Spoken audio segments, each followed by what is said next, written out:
Moïse Katumbi est omnibulé, obsédé. C'est une obsession d'être président de la République. Très bien. Mais comment est-ce qu'il a voulu le faire en 2023?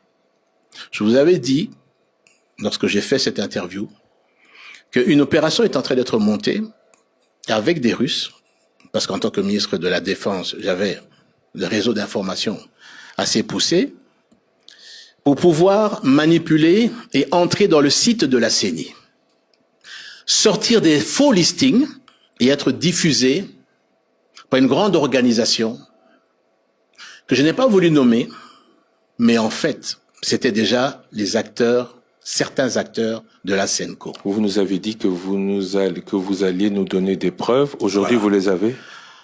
La CENI, le site de la CENI. Et je vous invite ensuite à aller à la CENI et poser la question. Le jour du vote, la CENI a été attaquée. Et ça, les informaticiens, ils le comprendront, ont été attaqués plus de 3400 fois. Attaqués plus de 3400 fois. Ça veut dire que vous aviez des interférences qui essayaient de rentrer dans le site de la CENI pour arriver maintenant à modifier les résultats des élections. Mais dès que nous avons eu l'information de cette tentative, bien sûr, j'ai informé le chef de l'État, et le chef de l'État a fait prendre les mesures pour protéger le site. Et c'est comme ça qu'ils n'ont pas pu pénétrer le site. J'ai bien dit 3400 fois sur la journée. Et même le lendemain, 2 jours après, les attaques continuaient. Les preuves sont là-dessus. Et je vais vous dire plus que ça, sans vous citer les noms. Les preuves que cela vient de Moïse Katumbi aussi? Mais bien sûr. Bien sûr.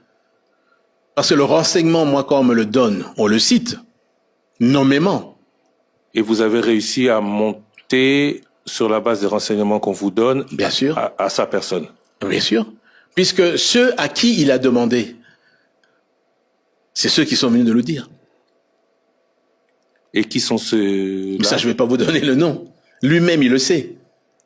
Il le sait. Mais demandez si oui ou non, le site n'a pas été attaqué plus de 3400 fois. Et peut-être encore, je suis dans les chiffres, c'était le chiffre que j'ai pu obtenir au lendemain des élections, mais certainement que ça a pu encore continuer, mais c'est de cet ordre de grandeur.